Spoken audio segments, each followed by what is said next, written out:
बच्चों स्टार्ट करते हैं हमारा आज का session. So good afternoon all of you.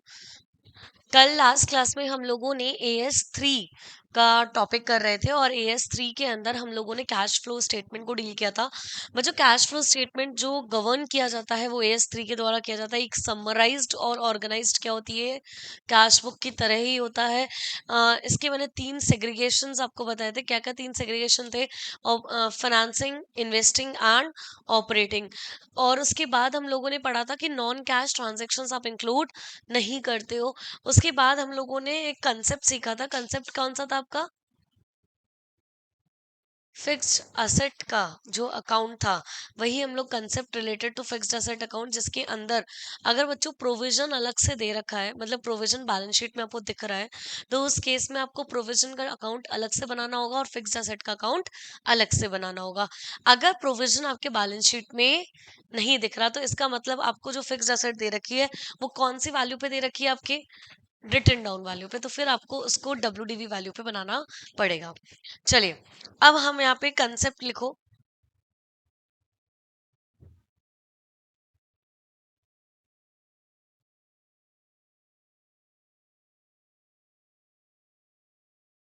Concept of provision for taxation. पहले तो आप मुझे बताइए what is provision for taxation? क्या होता है प्रोविजन फॉर टैक्सेशन? हाँ, हाँ बच्चों देखो, क्या होता है कि जो भी आप करंट ईयर में इनकम कमाते हो उसका टैक्स आप क्या करते हो? अगले साल पे करते हो, है ना। जैसे मान लीजिए मैंने 2 सालों की क्या बना दी, टाइमलाइन बना दी। ये आपका है 1/4/2023 से 31 मार्च 2024, 1 अप्रैल 2024 से 31 मार्च 2025। ये मेरा ईयर 1 है, ये ईयर 0 कह लो और ये हमारा ईयर 1। ठीक है। अब मुझे एक बात बताओ, इस साल में जो भी इनकम कमाओगे, जो भी आप इनकम कमाओगे उसका टैक्स आप क्या करते हो? पे करते हैं। कब पे करते हैं? अरे यहाँ आपका नेक्स्ट ईयर में पे करते हो, यानी कि आपने टैक्स में पढ़ोगे। अभी तक टैक्स पढ़ी नहीं ना, टैक्स पढ़ोगे। जो भी आप प्रीवियस ईयर, इसको हम बोलते हैं प्रीवियस ईयर और अगले साल को बोलते हैं असेसमेंट ईयर। तो यानी कि जो भी आप इस साल में टैक्स पे करोगे, यानी कि जो भी आप इस साल में टैक्स पे करोगे, इस साल में जो भी इनकम कमाओगे उस पर टैक्स जो होगा वो असेसमेंट ईयर में दिया जाता है। ठीक है। अब मान लेते हैं मैंने यहाँ पे टोटल इनकम कमाई कितने की, 5 लाख की। ईयर एंड पे आप पीएनएल बनाओगे, पीएनएल में आपका प्रॉफिट कितने का आया, 5 लाख, और यही मेरी क्या है, इनकम, है ना। इस प्रॉफिट पे आपको अगले साल क्या करना पड़ेगा, टैक्स देना पड़ेगा। अब बच्चों प्रोविजन का मतलब ही क्या होता है, एस्टिमेशन, है ना। मतलब प्रोविजन बनाने का मतलब हम एस्टिमेशन कर रहे हैं कि मुझे फ्यूचर में इतना टैक्स देना पड़ सकता है। मैं मान लेती हूँ मुझे ना फ्यूचर में, आज इस दिन पर जब मैं पीएनएल बना रही हूँ, मतलब प्रॉफिट आ गया, इस दिन पे ये प्रॉफिट कौन सा आया, बिफोर टैक्स, है ना। इसमें टैक्स का एलिमेंट इंक्लूडेड नहीं है। अब मैंने ये सोचा कि मैं अगली साल जो इस इनकम पे टैक्स दूंगी वो मान लेते हैं कितने का दे रही हूँ। ये मेरा एस्टिमेशन है। मुझे लगता था कि मुझे इस इनकम में 30,000 का क्या देना पड़ेगा, टैक्स देना पड़ेगा। तो दैट इज माई, और ये टैक्स अभी देना नहीं पड़ेगा। इसके लिए आप क्या बना रहे हो, प्रोविजन बना रहे हो। यानी कि तुम्हें पता है ना, अगर फ्यूचर में कोई खर्चा होने वाला होता है तो उसको रिकॉर्ड आज से ही हम करना स्टार्ट कर देते हैं। मुझे पता है मुझे अगले साल क्या देना है, टैक्स देना है, पक्का पक्की बातें पता है मुझे। तो मैं इसी ईयर एंड पर क्यों ना मैं प्रोविजन बना दूं टैक्स का, और फिर जो पेमेंट की डेट आएगी तो इसी प्रोविजन से क्या कर दूंगी, पे कर दूंगी। प्रोविजन का मतलब है आपने पीएनएल से पैसा उठा के सेट असाइड रख लिया और कहाँ डाल दिया, प्रोविजन फॉर टैक्सेशन के अंदर डाल दिया। अब मुझे बताइए, अब मेरी नेट ये इनकम कितनी की हो गई, 4,70,000। और ये 4,70,000 अब मैं जहां मर्जी चाहे वहां पर क्या कर सकती हूँ, उसे यूज कर सकती हूँ। अगर मैं पूरा का पूरा 5 लाख यूज कर लेती, अगले साल मुझे क्या करना पड़ता, टैक्स पे करना पड़ता। तो मैं प्रॉफिट ईयर एंड पे कमाती, जो भी प्रॉफिट होता मेरा ईयर एंड पे होता। अब ऐसा नहीं है कि पूरे साल में कहीं प्रॉफिट नहीं होगा, होता है, समझाने के लिए बस। अब है ना, तो फिर क्या होता, मुझे दिक्कत आती कि नहीं आती? तो इसीलिए मैंने जो मेरा फ्यूचर में एक्सपेंस होने वाला था उसकी तैयारी मैंने आज से ही कर ली। और तैयारी करने का मतलब आज आज ही मैंने पीएनएल से पैसा निकाल लिया प्रोविजन के अंदर। तो प्रोविजन कहाँ से क्रिएट करते हैं? पीएनएल से। प्रोविजन कहाँ से क्रिएट करते हैं? पीएनएल से। और प्रोविजन फॉर टैक्सेशन मैंने बना दिया। अब बच्चों क्या हुआ, जब एक्चुअली में मैंने टैक्स पे किया, तो मेरी एक्चुअली में टैक्स लाइबिलिटी मान लेते हैं कितने की आई? 20, छोड़ो 28,000 नहीं, अभी नेक्स्ट एग्जांपल दूंगी 28 का। तो मान लेते हैं कि अगले साल आपको है ना टैक्स पे करना था। अब आपको ये नहीं बताया कि कितना टैक्स पे करना था। तो हम क्या मानेंगे? जितना प्रोविजन आपने पिछले इस साल बनाया है इस ईयर एंड पर, उतना ही टैक्स आप नेक्स्ट ईयर में इस पे क्या करोगे? पे करोगे।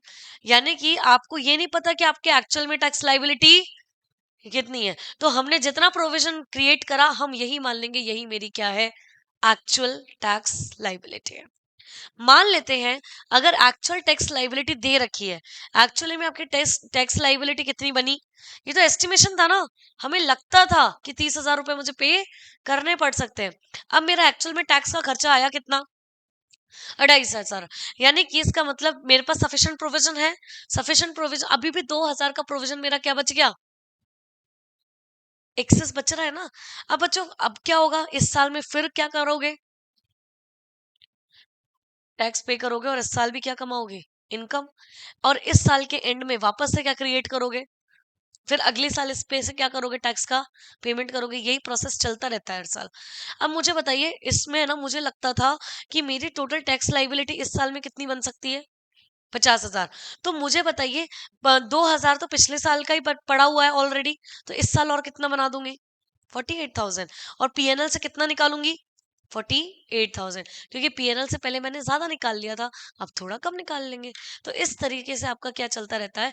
ईयर वाइज ईयर आपका प्रोविजन क्रिएट होता रहता है, उसमें से पे करते रहते हो। दो तरीके के काम होते रहते हैं।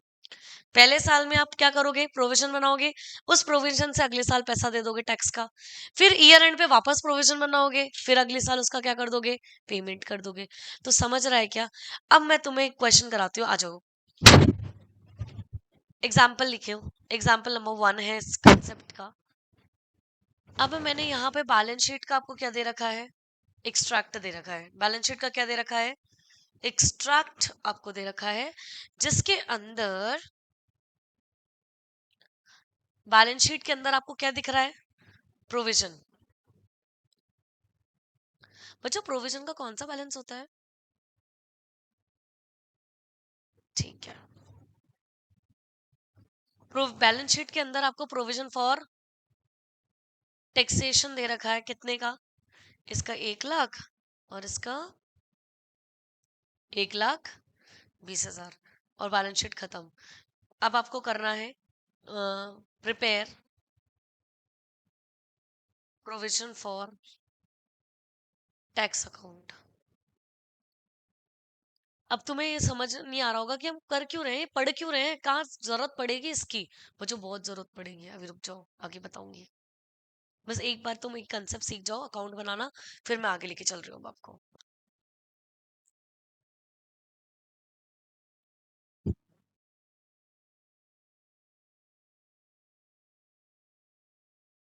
बच्चों डन, लिख लिया? आइए, अब प्रोविजन का अकाउंट बनाइए, लेजर बनाओ। Provision for tax.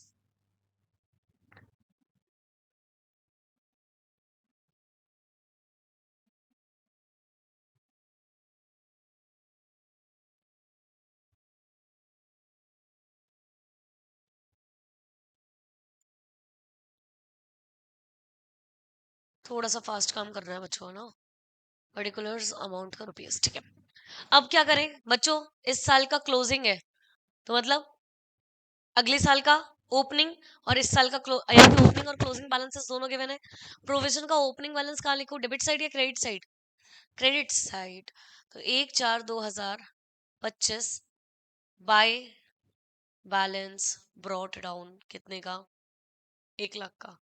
और 31 मार्च 2026 में टू बैलेंस कैरिड डाउन कितने का?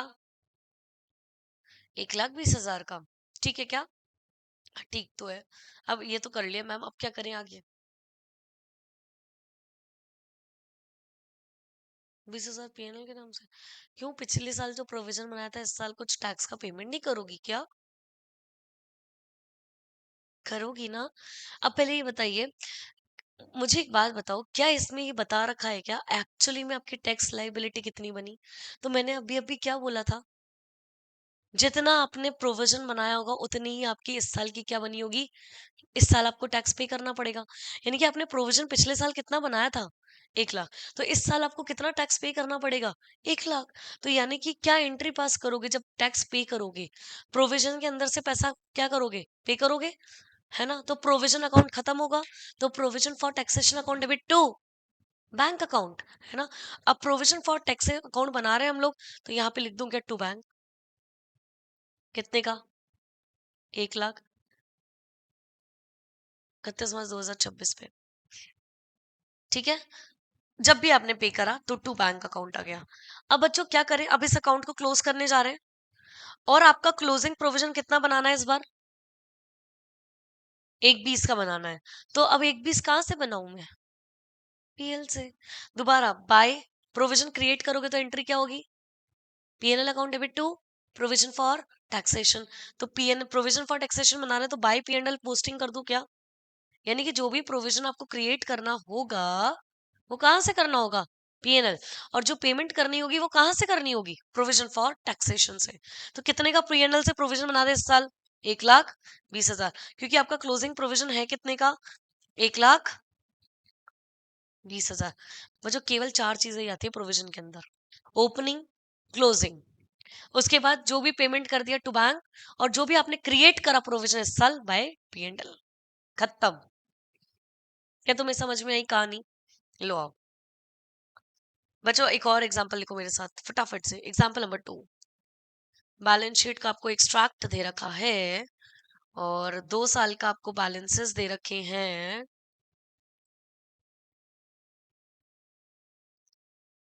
31 मार्च 2025, 31 मार्च 2026।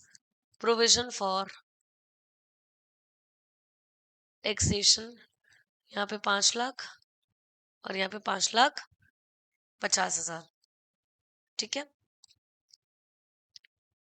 द एक्चुअल टैक्स लाइबिलिटी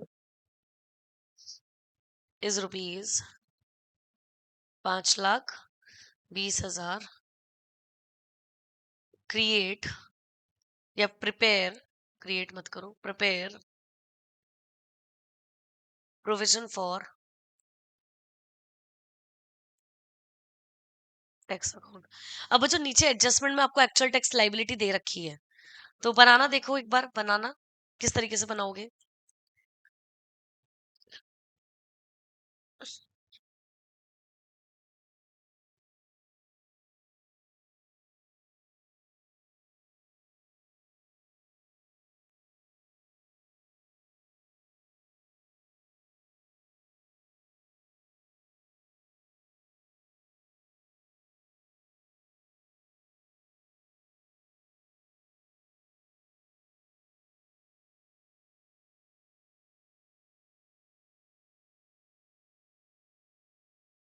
बनाना, सबसे पहला काम क्या करूं?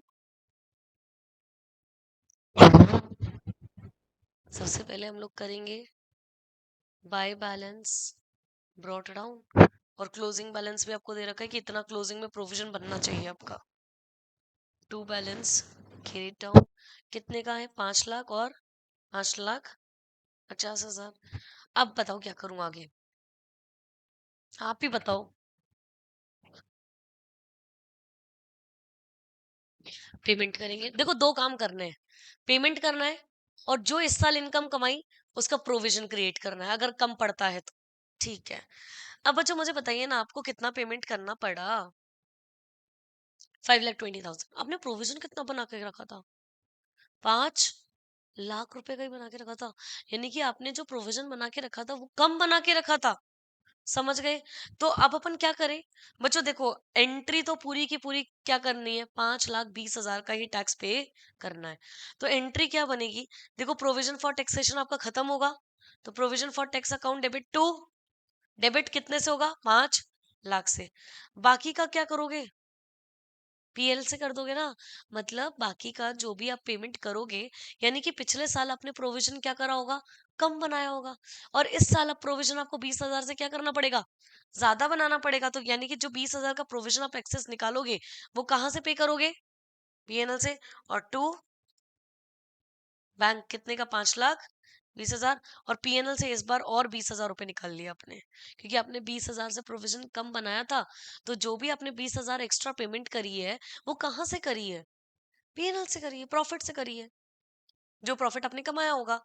31 मार्च 2026 टू बैंक। बच्चों टू बैंक तो आपको पता ही है कितने से आएगा? 5,20,000। अब बताओ क्या करें?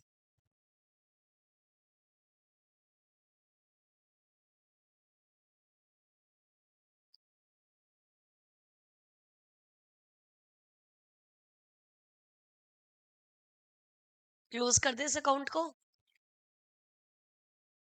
10,70,000।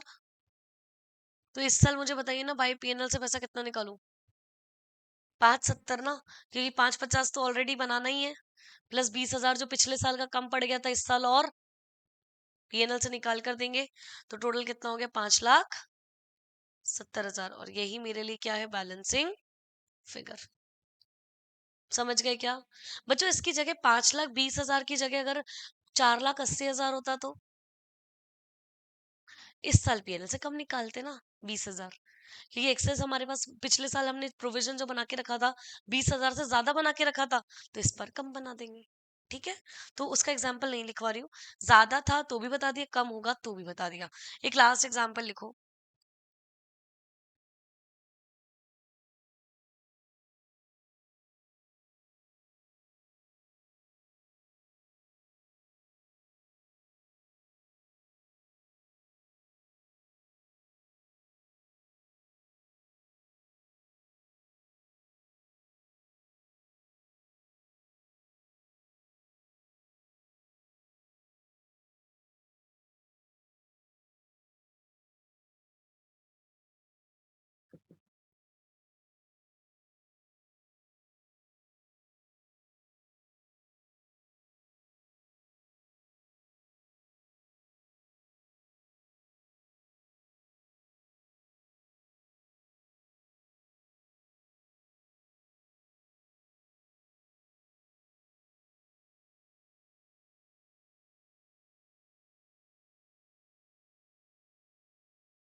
Create provision for taxation account.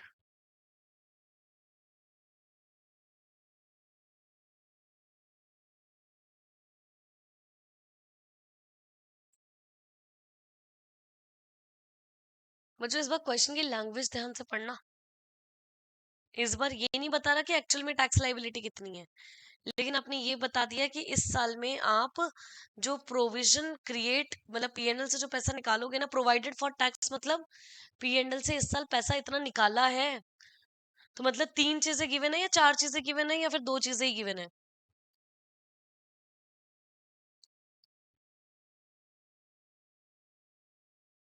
Provision for tax account. सबसे पहले क्या लिखूं? Opening balance bye. दूसरा क्या लिखूं? Closing balance.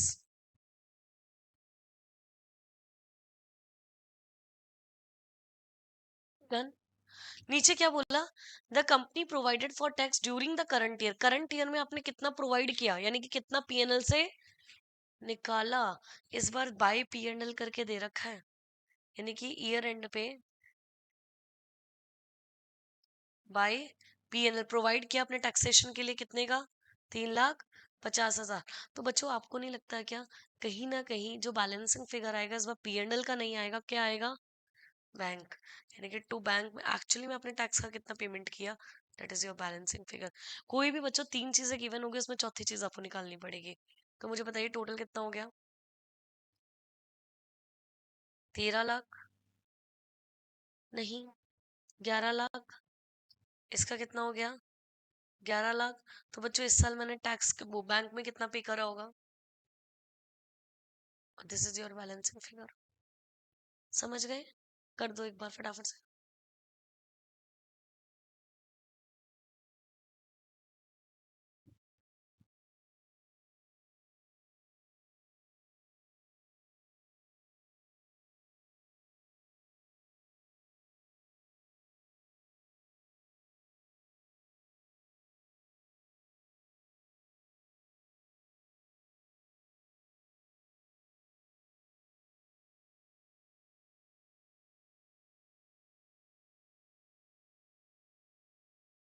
Provided for tax का मतलब है कि इस साल आपने करंट ईयर में जो पीएनएल से पैसा निकाला है वो कितने का निकाला है? 3,50,000।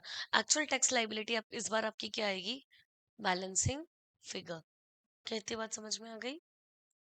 कंसेप्ट खत्म। अब अपन ने क्या कर लिया? फिक्स्ड एसेट भी पढ़ लिया, प्रोविजन फॉर टैक्सेशन भी पढ़ लिया। अब यहाँ पर हम लोग फॉर्मेट लिखने जा रहे हैं बच्चों। अब हम लोग यहाँ पे फॉर्मेट लिखने जा रहे हैं और फ्रेश पेज से स्टार्ट करेंगे तो बढ़िया होगा।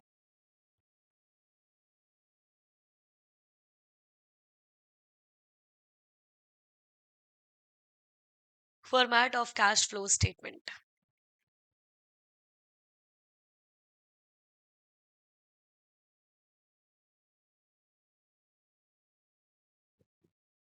लिखा, और यहाँ पे ब्रैकेट में लिखना पहले आज हम जो करने जा रहे हैं वो कौन सा मेथड करने जा रहे हैं। यानी कि अब बच्चों बस, अब अपनी एक फॉर्मेट करने के बाद अब आपके क्वेश्चन स्टार्ट हो जाएंगे एएस के।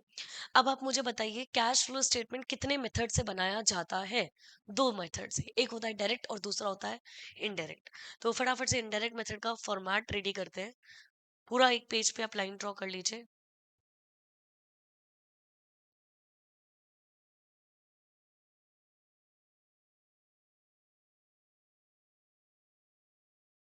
चलिए,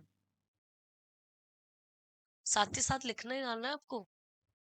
सबसे पहले आता है हमारा A, cash flow from operating activities. उसके अंदर सबसे पहले आता है net profit before tax and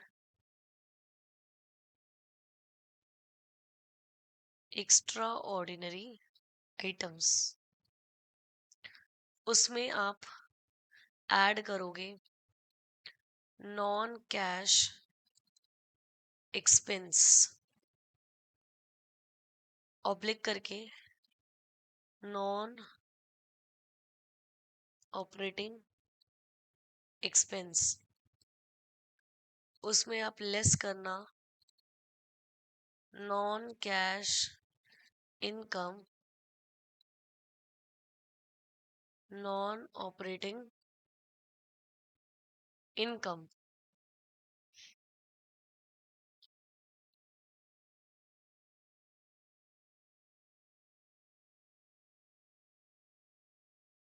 फिर उसके बाद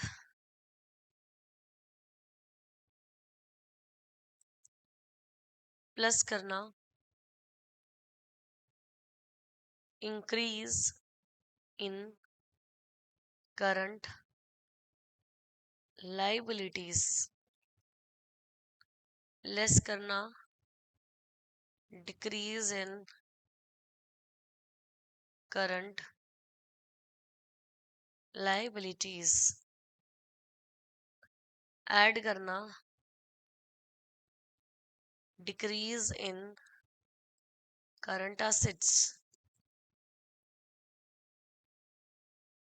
लेस करना, इंक्रीज इन करंट एसेट्स।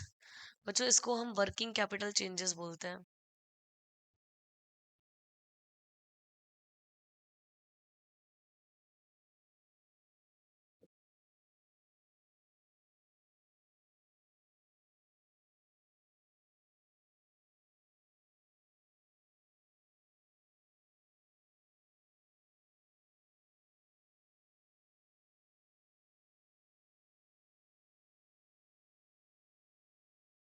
लिख दिया क्या?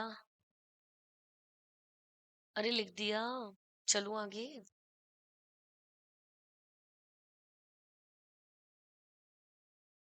फिर आ जाएगा कैश जनरेटेड फ्रॉम ऑपरेशन, फिर उसमें ऐड, फिर लेस करना,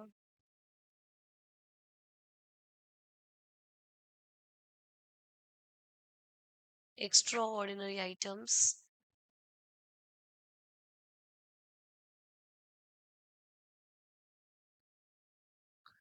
एड ऑब्लिक लेस। अगर या फिर एक्स्ट्रा ऑर्डिनरी आइटम में ऐड कब होगा? जब प्रॉफिट होगा, और लेस कब होगा?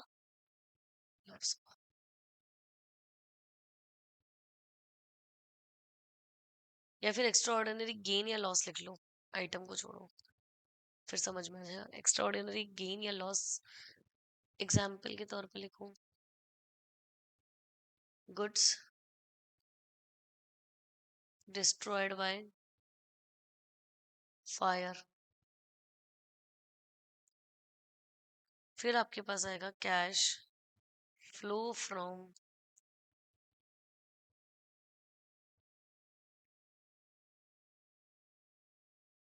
Operating activity.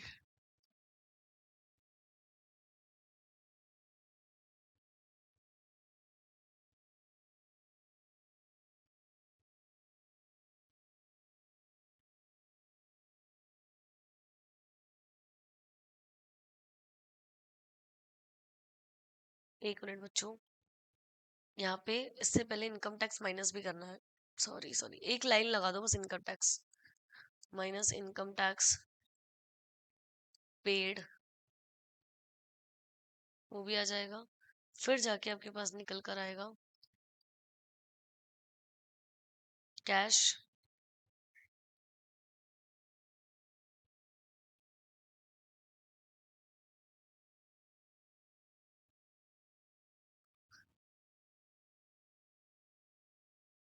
Operating activity.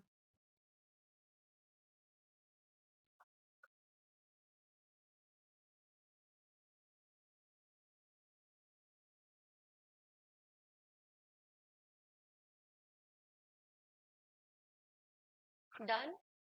चलो आओ, अभी देख लो तुम्हें यूं याद हो जाएगा, इतना इजी है। ये आ गया cash flow from operating activity. अब भी लिखो इसी के नीचे कंटिन्यूशन में, cash flow from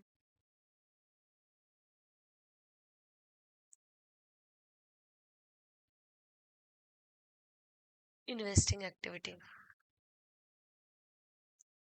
add less करना purchases of fixed asset, add करना sale of fixed asset, add करना। बच्चों इसमें आपको इंटरेस्ट या डिविडेंड की क्या हो रही है? क्या हो रही है? Gain, income. तो यानी कि इंटरेस्ट और डिविडेंड आपको क्या है? अगर कोई भी इनकम वगैरह होती है तो वो भी आप ऐड कर देना, तो आपके पास आएगा cash flow from investing activity.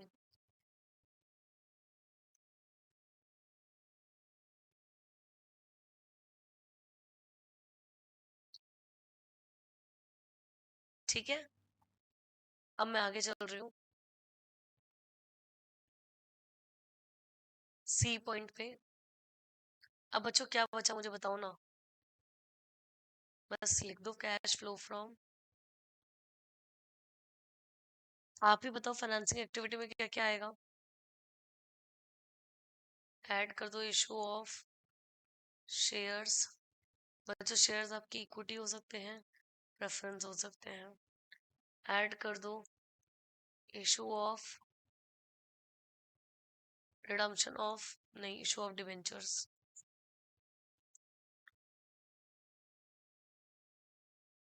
Less कर दो रीपेमेंट ऑफ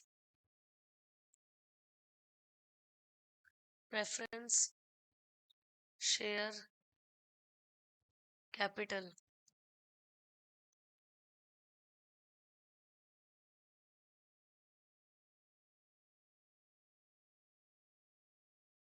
ऐड कर दो बैंक लोन रेस। लेस कर दो रीपेमेंट ऑफ लोन। लेस कर दो इंटरेस्ट या dividend paid.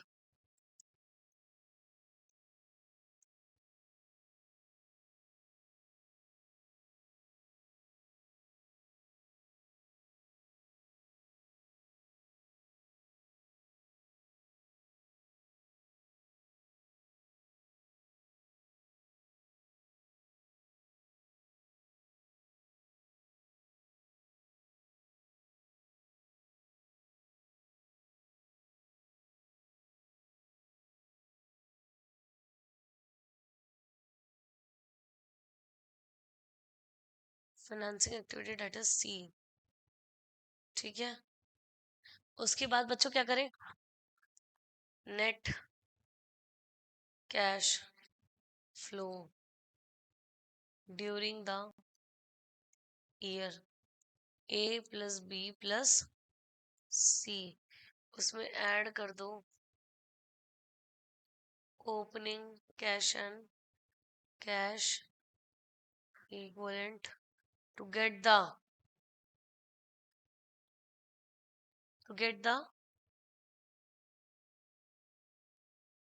Closing cash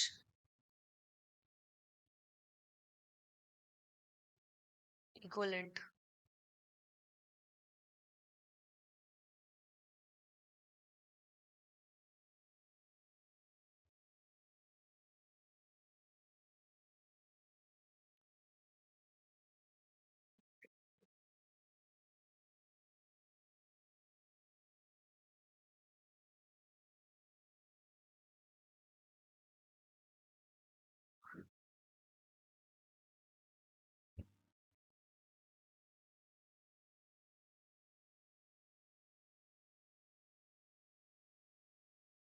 done. आइए बच्चों स्टार्ट करते हैं, फॉर्मेट समझते हैं और फिर उसके बाद हम लोग क्वेश्चंस पे मूव करेंगे।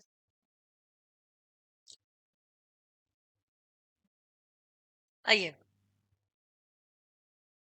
बच्चों, सबसे पहले आपको पता है कैश फ्लो स्टेटमेंट को 3 एक्टिविटीज में डिवाइड किया गया है। कौन कौन सी 3 एक्टिविटीज में डिवाइड किया गया है? Operating, investing and financing. तो सबसे पहले हम यहाँ पर जो करने वाले हैं वो हम करेंगे इन्वेस्टिंग एक्टिविटी के बारे में। तो बताइए ना, इन्वेस्टिंग में मैंने बताया था ना, आपका एग्जांपल दिया था, इन्वेस्टिंग के अंदर आप क्या क्या करते हो? परचेज करते हो। किसको परचेज करते हो? फिक्स्ड एसेट को। और परचेज करते हो या फिर सेल करते हो। तो इन्वेस्ट परचेजेस में लेस क्यों आ रहा है और सेल में ऐड क्यों आ रहा है? अब ये ऐड और लेस की कहानी भी समझ लेते हैं।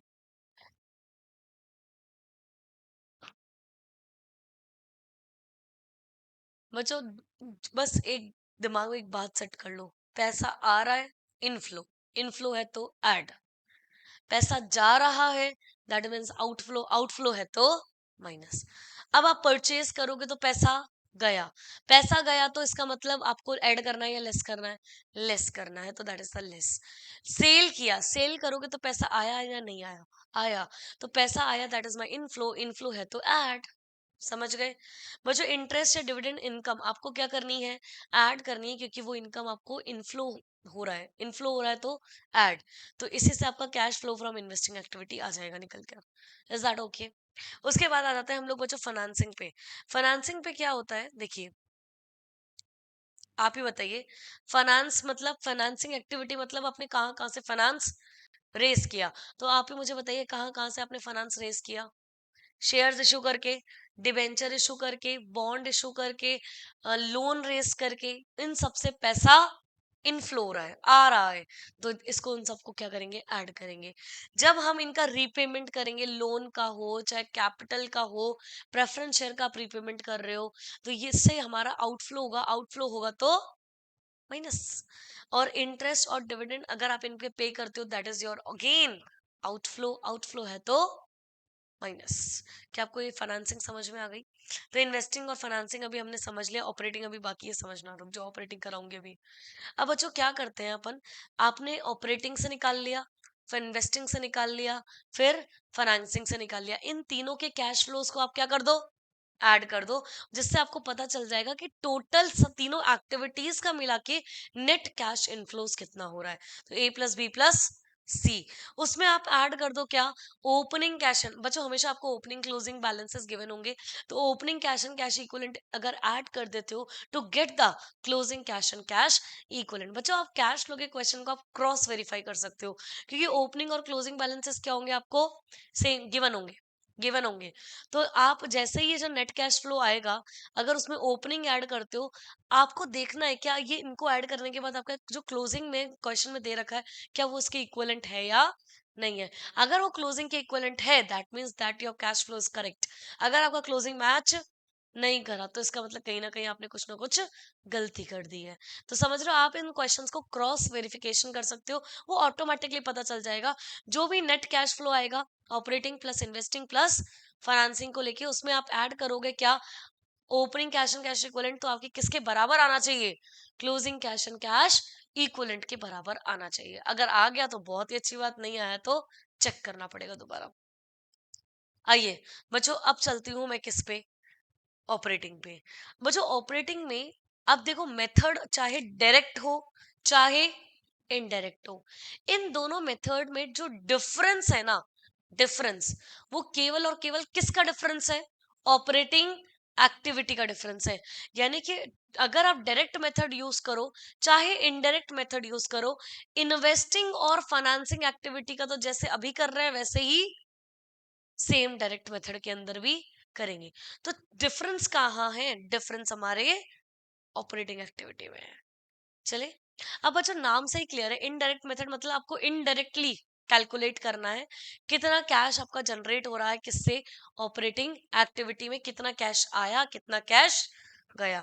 और बच्चों जब हम इनडायरेक्टली मतलब करते हैं, डायरेक्ट मेथड से करते हैं, तो आप सबसे पहले यहाँ पे बेस जो लेके चलते हो, वो बेस लेके चलते हो कौन सा, नेट प्रॉफिट, वो भी कौन सा वाला, बिफोर टैक्स। बच्चा पीएनएल जानते हो, जानते तो है मैम, बनाया तो है, बहुत सारे पीएनएल बनाए हमने, जिसके अंदर नेट प्रॉफिट निकालते हो। सबसे पहले आप क्या बनाते हो, ट्रेडिंग अकाउंट। ट्रेडिंग अकाउंट में आप क्या निकालते हो, जीपी। जीपी फिर क्या कहाँ ट्रांसफर होता है, आपके पीएनएल। पीएनएल में और ट्रेडिंग में आप सारे के सारे कौन से खर्चे लेते हो, डायरेक्ट खर्चे लेते हो, और इनडायरेक्ट खर्चे आपके सारे कहाँ जाते हैं, पीएनएल में। फिर उसमें से सारे इनडायरेक्ट खर्चे माइनस करते हो, तो आपके पास क्या निकल कर आता है, नेट प्रॉफिट निकल के आता है। और ये नेट प्रॉफिट उसके बाद उसका अप्रोप्रिएशन होता है, फिर उसके बाद आप क्या करते हो, बैलेंस शीट में दिखता है जब जाके प्रॉफिट। अप्रोप्रिएशन क्या होता है,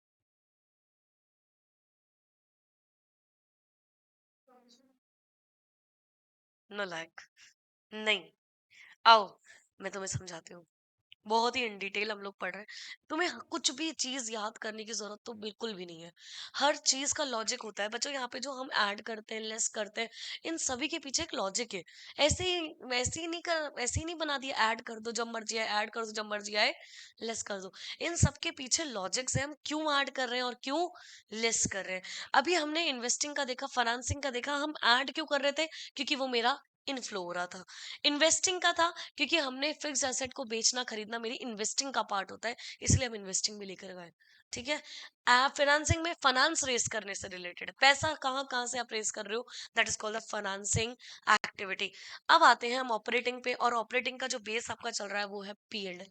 अब मुझे एक बात बताइए, पीएनएल में आप सारे खर्चे रिकॉर्ड करते हो, खर्चे आपके सारे कहाँ आते हैं, इधर, और सारी इनकम कहाँ आती है, इधर। इतनी बात क्लियर? ठीक है। जैसे मान लेते हैं आपने रेंट पे किया, आपने सैलरी पे करी, आपने एडवर्टीजमेंट पे किया, ठीक है, आपने डिप्रिसिएशन का खर्चा भी चार्ज किया, ठीक है, उसके बाद आपने प्रोविजन फॉर टैक्सेशन भी पीएनएल से तो निकालोगे, एज एक्सपेंस की तरह चार्ज करोगे, और फिर जाके क्या आपका क्या आएगा, नेट प्रॉफिट आफ्टर टैक्स। आएगा कि नहीं आएगा? यहाँ पे बाय जीपी लिखोगे, ठीक है। अभी इस जीपी में से जो भी आपने खर्चे किए वो माइनस करके आपके पास क्या आएगा, नेट प्रॉफिट आफ्टर टैक्स आएगा। अब ये नेट प्रॉफिट आफ्टर टैक्स आपके कहाँ ट्रांसफर होगा बच्चों, पीएनएल अप्रोप्रिएशन में। टू नेट प्रॉफिट तो यहाँ पे बाय नेट प्रॉफिट, ठीक है। बच्चों अप्रोप्रिएशन का मतलब क्या होता है? अप्रोप्रिएशन दो तरीके से होता है, केवल और केवल दो तरीके से। या तो आप उस पीएनएल का जो भी पैसा आया उसको किसी रिजर्व में ट्रांसफर कर दो, ठीक है, या फिर आप उसमें से क्या दे दो, डिविडेंड दे दो, ठीक है।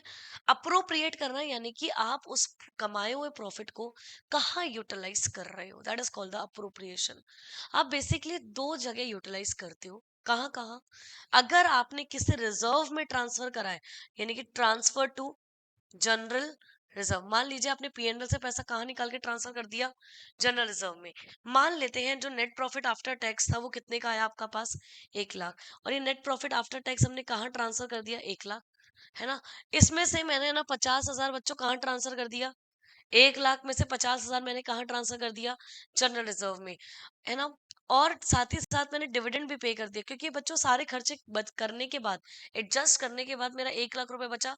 उसमें से 50,000 रुपए मैंने जनरल रिजर्व में डाल दिए, बचा के रखे, और 20,000 का रुपए का मैंने क्या दे दिया, डिविडेंड दे दिया।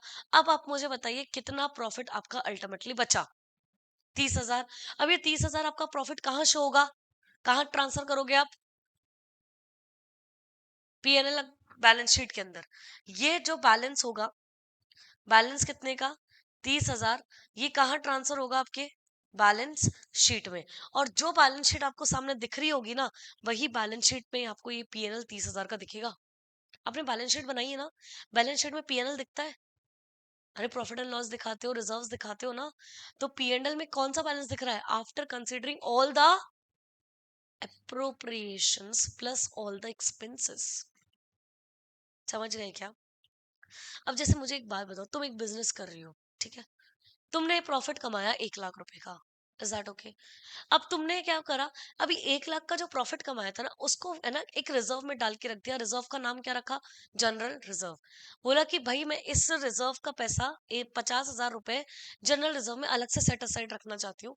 फिर पीएनएल में बचा कितना बैलेंस, 50,000। अब उस 50,000 में से तुमने ये सोचा कि मैंने 20,000 का क्या दे देती हूँ, डिविडेंड देती हूँ। अब तुम्हारे पास प्रॉफिट कितने का बचा, 30,000 का।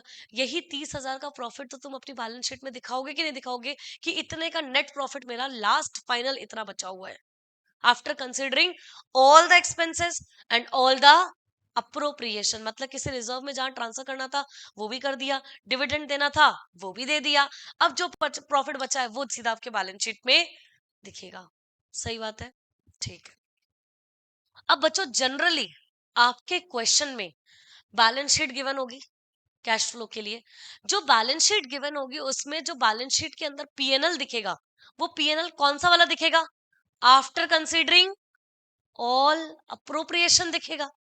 अब लेकिन आपको ऑपरेटिंग एक्टिविटी में अगर काम करना है तो आपको क्या चाहिए, नेट प्रॉफिट बिफोर टैक्स चाहिए, ठीक है। तो अब आप क्या करोगे, अब आपको इस नेट प्रॉफिट तक पहुंचना है, तो क्या करोगे, कैलकुलेशन विल बी रिवर्स, उल्टी कर दो ना। यानी कि जो चीज आपने माइनस करी थी वो वापस से प्लस कर दो, यानी कि 30 में 20,000 ऐड करोगे प्लस 50,000 और ऐड करोगे तो कहां पहुंच गए, 1 लाख पे। ठीक है, अब 1 लाख में से जैसे मान लेते हैं प्रोविजन आपने कितने का बनाया था, 30,000 का। अगर आप 1 लाख में प्रोविजन फॉर टैक्सेशन, यानी कि इस साल का टैक्स तो आपने कितना प्रोविजन बना के रखा है टैक्स का, 30,000 ना, यानी कि आपने इस साल करंट ईयर में टैक्स कितना माइनस कर रखा है, 30, प्रोविजन के नाम पे ही कर रखा है लेकिन कर तो रखा है 30,000। तो ये भी आप क्या कर दो, इसमें वापस से प्लस कर दो, तो आपके पास net profit before considering any tax आ जाएगा कि नहीं आ जाएगा। पहले आपने रिवर्स कैलकुलेशन करके नेट प्रॉफिट पे पहुंचे, फिर ये नेट प्रॉफिट जो आफ्टर टैक्स दे रखा था उसमें वापस से क्या ऐड बैक कर दिया, टैक्स, तो हम कहा पहुंच गए, नेट प्रॉफिट बिफोर टैक्स। क्या समझ गए क्या बच्चों, दो अकाउंट बनते हैं, पीएनएल और पीएनएल अप्रोप्रिएशन। अप्रोप्रिएशन के अंदर दो चीजें होती हैं, या तो किसी रिजर्व में ट्रांसफर करते हैं या फिर डिविडेंड पे करते हैं, और बाकी का जो भी बैलेंस बचता है वो सीधा आपके कहाँ ट्रांसफर होगा, बैलेंस शीट में। अगर आपको बैलेंस शीट का बैलेंस दे रखा है, पीएनएल का बैलेंस बैलेंस शीट के अंदर दे रखा है, तो आपको रिवर्स कैलकुलेशन करके नेट प्रॉफिट बिफोर टैक्स पर पहुंचना पड़ेगा। समझ गए, अभी तो मैंने सीधा करके फिर उल्टा बताया है ना। ठीक है, अब यहाँ पर नेट प्रॉफिट बिफोर टैक्स पे पहुंच गए। अब उसमें क्या है आपका एक्स्ट्रा ऑर्डिनरी आइटम, बच्चों ऐसे आइटम्स होते हैं जो कि मैं अभी थोड़ी देर में आपको बता दूंगी, चलो इन डिटेल डेफिनेशन भी लिखवा दूंगी एक्स्ट्रा ऑर्डिनरी आइटम क्या होता है। अभी बस मेन फोकस ये रखो कि ये नेट प्रॉफिट क्या आ गया बिफोर टैक्स। अब बच्चों इसमें ऐड क्या करना है, ये ऐड क्या लिखा हुआ है, नॉन कैश एक्सपेंस और नॉन ऑपरेटिंग एक्सपेंस। आओ बच्चों, नॉन कैश एक्सपेंस मैंने पहले भी बताया था, क्या होता है नॉन कैश एक्सपेंस। हम्म, अब जैसे मान लो मैं पीएनएल के खर्चे देख रही हूँ, ऊपर से लेके ऊपर से लेके नीचे तक खर्चे देख रही हूँ कि मैंने पीएनएल में कौन कौन से खर्चे लेस कर दिए, है ना बच्चों, क्योंकि मेरा बेस क्या है, पीएनएल ही है मेरा बेस। पीएनएल से मैं ऊपर से देख रही हूँ बच्चों, रेंट, रेंट क्या मेरा ऑपरेशन का खर्चा है, आंसर इज यस। तो इसको छेड़ने की भी जरूरत नहीं है, ये खर्चा ऑपरेटिंग का ही था, और ऑपरेटिंग एक्टिविटी जब प्रॉफिट भी ऑपरेशन का ही ले रहे हैं तो इसमें ये रेंट माइनस होना चाहिए था, तो ये माइनस ऑलरेडी है भी, तो कोई टेंशन वाली बात नहीं है। फिर मैंने देखा ये सैलरी जो मैंने पे करी है ये क्या मेरे ऑपरेशन की खर्चा है, आंसर इज यस, ऑपरेशन का ही खर्चा है। ऑपरेशन में जो मैंने लेबर वगैरह हायर कर रखी होगी, एम्प्लॉइज जो हायर कर रखे होंगे उनको मैंने क्या दिया होगा, salary, that is the part of my operating, operation का पार्ट है मेरे, तो ये भी मेरा ऑपरेशन का खर्चा है। एडवर्टीजमेंट बच्चों, एडवर्टीजमेंट भी मेरा किसका खर्चा, ऑपरेशन का खर्चा, तो उसको भी इनको कुछ भी छेड़ने की जरूरत नहीं है, ये एक्सपेंस की तरह माइनस होना चाहिए था और एक्सपेंस की तरह हमने माइनस कर भी रखा है इस 1 लाख में। अब जो नेट प्रॉफिट बिफोर टैक्स आया 1,30,000, तो ये कैसे आया होगा 1,30,000, इन जिस जीपी में से सारे खर्चे आपने क्या कर रखे होंगे, माइनस कर रखे होंगे, तभी तो 1,30,000 आया। तो ये खर्चे ऑलरेडी क्या थे, माइनस हो रखे हैं इस 1,30,000 में। नहीं समझा क्या, समझ गए बच्चों। अब आया नेक्स्ट खर्चा कौन सा, डिप्रिसिएशन। ओहो, है तो मेरे ऑपरेशन का ही खर्चा, लेकिन इससे मुझे ये पता चल रहा है कि ये मेरा कोई भी इससे कैश का इनफ्लो या कैश का आउटफ्लो नहीं हो रहा, लेकिन हमने पीएनएल में ऐसा डिप्रिसिएशन की तरह, डिप्रिसिएशन एज एक्सपेंस की तरह चार्ज करते हैं, करते हैं कि नहीं करते। लेकिन कैश फ्लो स्टेटमेंट में तो वही ट्रांजैक्शन आपको रिकॉर्ड करना है जो आपके कैश के मूवमेंट को क्या करे, मूवमेंट दिखाए, यानी कि इनफ्लो होना चाहिए या फिर आउटफ्लो होना चाहिए। अब डिप्रिसिएशन तो मेरा नॉन कैश एक्सपेंस है, लेकिन मैंने इस 1,30,000 में ये नॉन कैश एक्सपेंस वाला ट्रांजैक्शन ऑलरेडी क्या हो रखा है, माइनस हो रखा है। तो अब आपको क्या करना पड़ेगा बच्चों, मुझे यहाँ पे कैश फ्लो स्टेटमेंट बनाने का मोटिव क्या है मेरा, कि एक्चुअल कैश जानना। एक्चुअल कैश मतलब कितना मेरा कैश, इन कितना कैश का एक्चुअली में आउटफ्लो हुआ और कितना कैश का एक्चुअली में मेरे को क्या हुआ, इनफ्लो हुआ। अब ये डेप्रिसिएशन का भले ही मैंने खर्चा क्या कर दिया, माइनस कर दिया, लेकिन इससे मेरा कैश का एक्चुअली में कोई इनफ्लो या आउटफ्लो नहीं हुआ। तो अब आप इस 1,30,000 में जो डेप्रिसिएशन ऑलरेडी इसमें क्या है, माइनस हो रखा है, एडजस्टेड है ना, खर्चा करा था तो माइनस कर रखा है, तो इसमें दोबारा उसको क्या कर दो, एड बैक कर दो। सही है, तो इसीलिए मैंने यहाँ पे लिखा नॉन कैश एक्सपेंस, आप दोबारा क्या कर दीजिए, एड बैक कर दीजिए, क्योंकि वो मेरा उसमें एक्चुअली में कैश का कोई भी इनफ्लो या कोई भी आउटफ्लो नहीं हुआ है।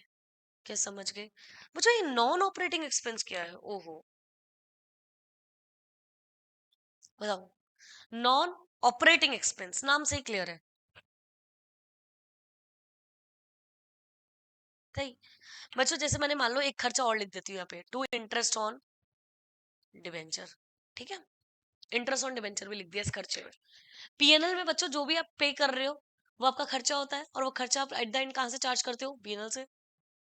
बच्चों इंटरेस्ट ऑन डिबेंचर्स मैंने इधर पीएनएल में एज एक्सपेंस की तरह क्या कर रखा है?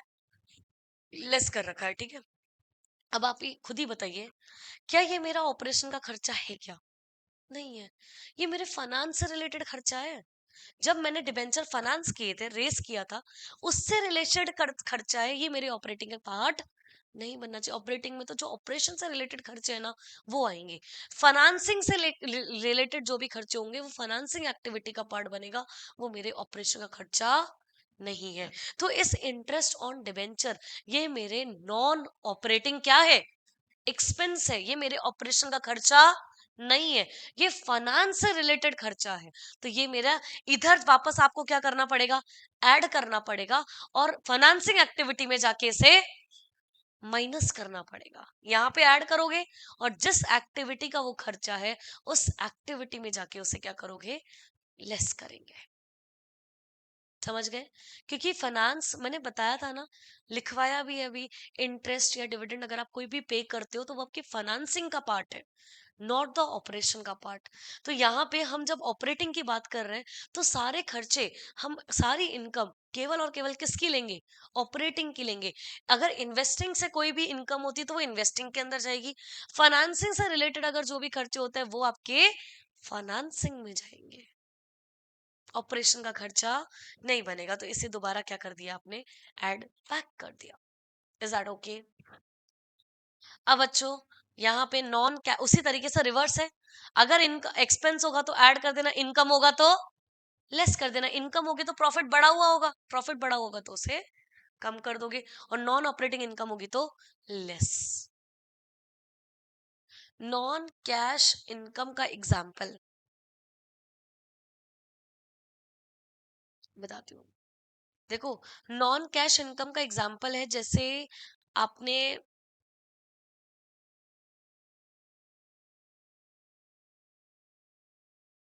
इनकम से रिलेटेड नॉन कैश,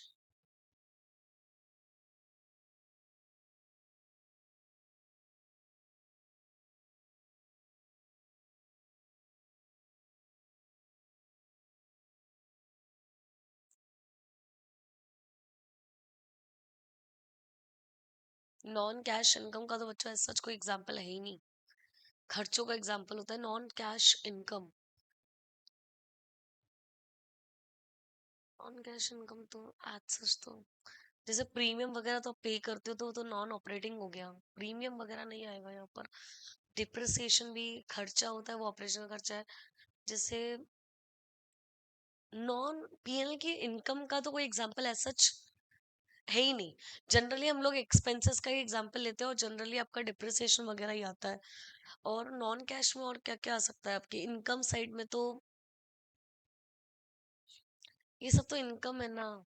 ये तो फिर नॉन वो, अगर रेंट रिसीव हो रहा है तो ये आपका ऑपरेशन का है, तो वो आपको फिर इनकम में दिखाना पड़ेगा। नॉन कैश इनकम का कोई एग्जाम्पल है सच नहीं है। तो ये समझ में आया क्या? अगर लिखने के लिए फॉर्मेट में आता है जनरली, लेकिन नॉन कैश इनकम आपको नहीं देखने को मिलेगी। Non operating income, non operating income बोले तो जो ऑपरेशन की इनकम है ही नहीं। जैसे प्रॉफिट आपने कमाया इन फिक्स्ड एसेट को बेच के, तो जो प्रॉफिट आप कमाओगे वो पीएनएल में लेके जाते हो, लेकिन एक्चुअली में ये प्रॉफिट आपको आपके ऑपरेशन की इनकम है ही नहीं। ये किसकी एक्टिविटी की इनकम है? इन्वेस्टिंग की इनकम है, तो आप इन्वेस्टिंग में जाके उसे लिखते हो। सही बात है। चलो, अब बच्चों यहाँ पर आगे चलते हैं। एक मिनट,